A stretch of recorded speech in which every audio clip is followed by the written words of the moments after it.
Have you ever had doubts? Have you ever had questions about the Bible or what you heard in church? Have you ever had questions about what God's doing in your life? Have you ever had doubts that He's going to come through? I know I have. Growing up in church, I always knew all the right answers and heard all the stories. I always, at first, kind of just believed them, never really thought about them. But then when I got into high school, I realized, man, these are some crazy stories. Can I really believe all this?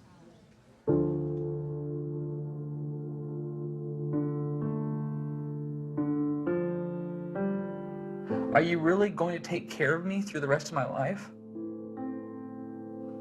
I think these are questions that we all deal with, that we all struggle with. And I want to tell you right now, it's okay to have doubts. Doubting is not bad. Doubting is not a sin. The question is, what do you do with your doubts?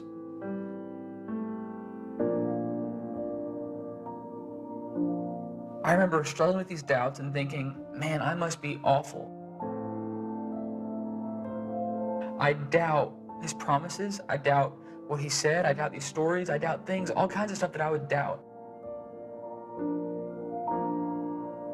And what I would start to do, I'd get bitter, and I would start to question everyone and question my parents and question my friends and say, do you really believe this? Do you really think this story is true?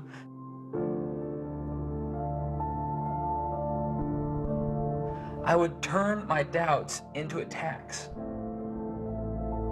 Looking back now, I realized my faith was secondhand.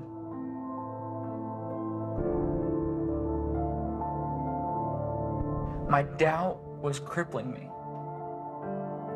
Whenever I would approach a doubt or something that God promised to me or said in the Bible, I'd approach it and then I'd become timid. I'd say, oh, I can't deal with that. My faith would shrink back. And I realized looking back that my faith doubted God because I didn't believe God was big enough. But God in my mind was so small that He couldn't handle even the smallest doubt, so I couldn't bring it to Him. You can bring your doubts to your friends, you can bring your doubts to your parents. The only one who can really resolve those doubts in your heart is God.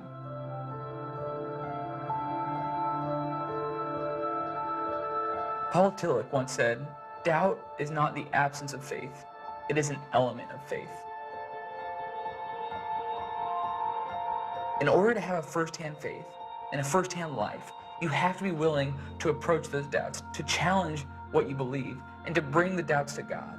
If every night you brought what you were doubting in your head, whether it's in your life or in the Bible, to God, how much stronger would your faith become? How much more would it grow? The truth is that God is willing to deal with your doubt. He is. He wants you to have those questions because those are the questions that build the foundations of a real first-hand faith.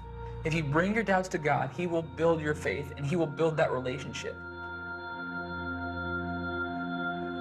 But way too often, I don't bring my doubts to God.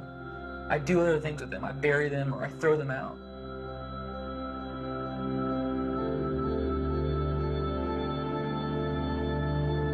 It's easy to get lost in a maze of doubt, just to get confused, turned around, and frustrated with where you're at. Sometimes your doubts can become so great in what you believe that you wonder if anything is real at all. You start to question everything. No matter where you go in life, no matter what turn you take, God is always there.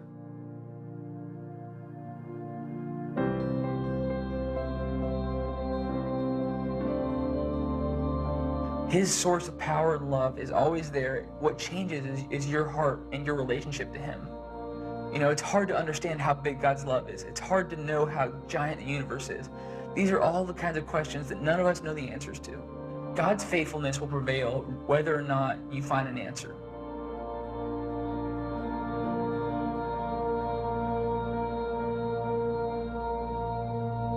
So let me ask you, is your God big enough to handle those questions you have, even if you know you're not going to find an answer right away?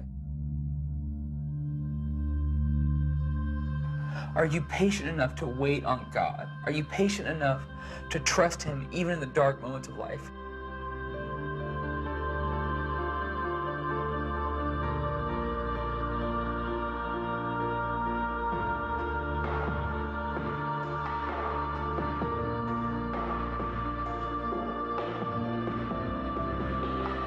God, I know you're big enough. I know you can handle it, and I trust you.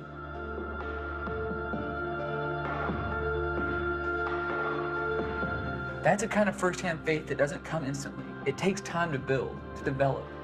But it's a kind of faith God promises you.